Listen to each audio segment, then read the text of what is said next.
Ins itu, maaf sekali, itu nama manusia yang menunjuk pada sifat lembut dan ramahnya serta tampak.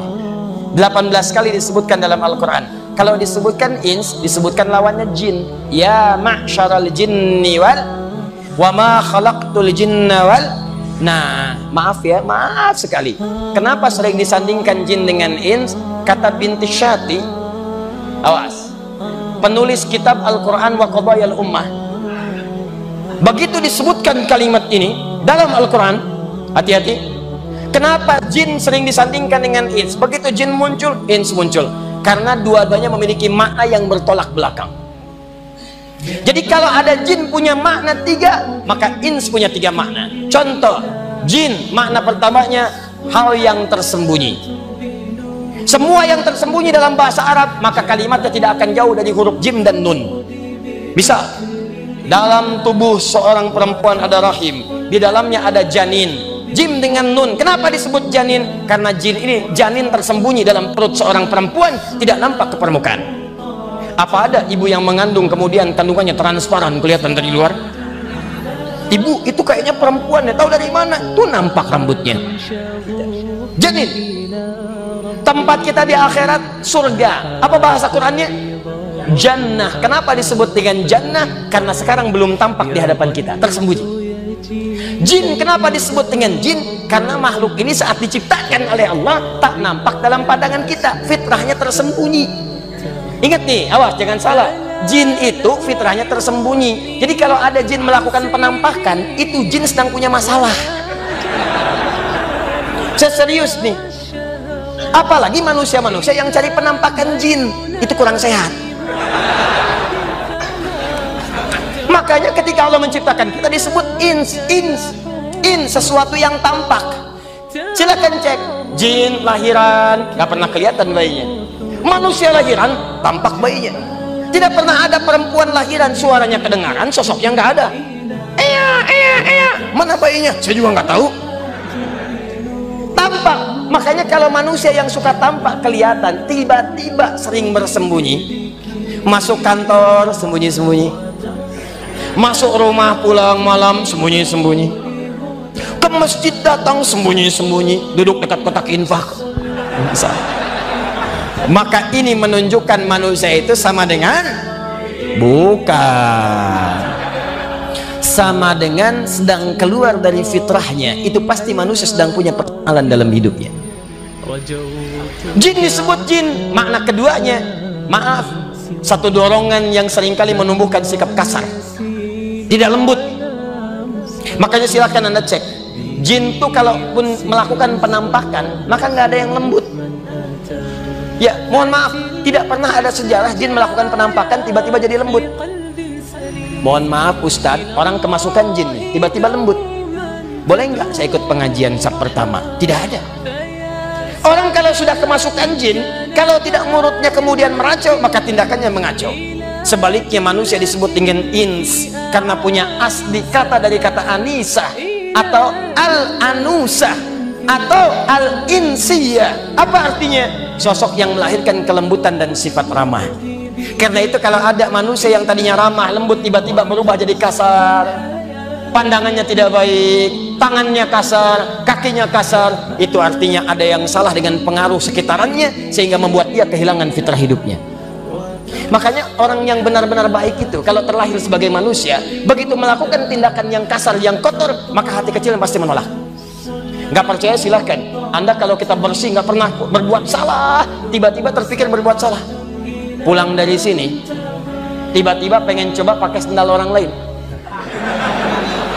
Begitu mau dipakai, maka hati kecilnya akan mengatakan itu bukan punya kamu, tinggalkan.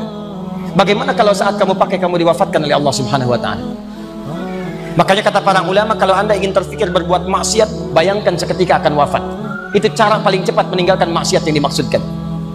Maka kalau orang sudah tidak berfungsi bagian diri kebaikannya, banyak berbuat maksiat, maka tidak ada lagi suara hati kebaikan-kebaikannya. Itu akibat pengaruh pergaulan sekitarannya.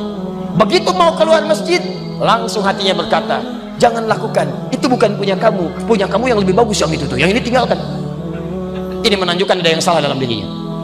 4, disebut dengan Bani Adam. Bani Adam. Kalau disebutkan Bani Adam, itu menunjuk asal keturunannya sampai ke Adam alaihissalam. Tidak ada satupun manusia tinggal di bumi kecuali semua kalau diteliti bersumber kepada Nabi Adam alaihissalam, termasuk mukjizat Nabi Muhammad sallallahu alaihi wasallam. Kenapa kemudian beliau disebut sebagai uswah hasanah? Quran surah 33 ayat 21. Karena Nabi Muhammad itu dari sejak lahir sampai wafat, kata para pakar, tidak pernah ada sedetik pun berlalu dalam aktivitasnya kecuali menjadi teladan. Di antara keteladanannya, baru lahir nasabnya diperjelas oleh Allah sampai ke Nabi Adam, sekalipun ayahnya meninggal wafat bahkan sebelum beliau terlahir. Bayangkan, meninggal ayahnya sebelum lahir, tapi begitu lahir nasabnya tersambung kepada Adam alaihissalam. Antum lahir, bapak masih ada, tapi nasab belum tentu jelas ke Nabi Adam. Kalau dicari lama prosesnya, Nabi Muhammad tidak. Gak nyampe 5 menit kita sebutkan muncul. Lihat nih, Muhammad sallallahu alaihi wasallam bin Abdullah bin Abdul Muttalib bin Hashim bin Abdul Manaf bin Qusay bin Murrah bin Kilab bin Ka'ab bin Ghalib bin Fihr bin Malik bin Nadar bin Kinanah bin Khuzaimah bin Mudrika bin Ilyas bin Nizar bin Mudar bin Ba'ad bin Adnan bin Addi bin Adri bin Muqawwam bin Nahur bin Tarikh bin Ya'rub bin Yasjub bin Nabit bin Ismail alaihissalam bin Ibrahim alaihissalam bin Azar atau bin Nahur bin Abid bin Kinan bin Al-Fakhshad bin Sam bin Nuh alaihissalam bin Mikhlail bin Matushalah bin Kinan bin Anwas bin Thith bin Adam alaihissalam. Ulangi, Nabi Muhammad. Makanya disebutkan kita dengan Bani Adam. Kalau kita gali, semua tersambung ke Nabi Adam. Ya, kalau ditanya kamu bin siapa, bin umat Nabi Muhammad, nyampe ke Adam. 7 kali disebutkan dalam Al-Quran. Selanjutnya yang kelima disebut dengan Nas, Bashar, Ins, Insan, Bani Adam, Nas. Bashar 35 kali, Ins 18 kali, Insan 65 kali, Bani Adam 7 kali, Nas 241 kali. Tidak disebutkan untuk Nas kecuali menunjuk semua manusia tanpa kecuali. Besar, kecil, tua, muda, laki-laki, perempuan, kaya, cukup, semua An-Nas. Dan disebutkan satu surah dengan namanya surah 114, surah paling favorit bagi setiap muslim yang pernah tinggal di bumi. Qul a'udzu birabbin. Nah, kata Allah, kata min, artinya tidak semua manusia, ada sebagian daripada manusia itu. Quran surah kedua ayat 200, baru nyambung yang tadi muqaddimah. Nih, wa minan nas, min setelahnya nas, dan sebagian manusia, tidak semuanya. May yaqulu rabbana atina fid dunya wa ma lahu fil akhirati min khalaq. Ada yang berkomitmen langsung berkata kepada Allah, ya Allah, akhirat bagaimana nanti aja, sekarang kami urusannya dunia saja.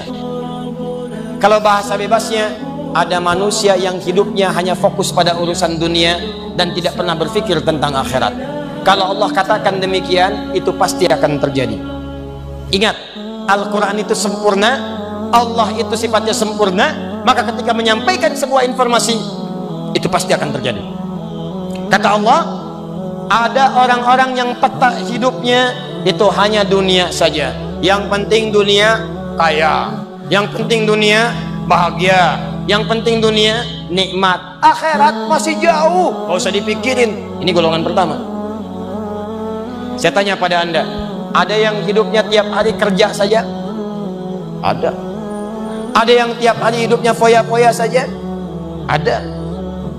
Nah, ini menunjukkan bahwa ada manusia yang saat hidup itu fokus tujuannya hanya untuk satu alam saja. Dia lupa begitu meninggalkan alam yang pertama ini, dia sudah kehabisan bekal untuk alam selanjutnya.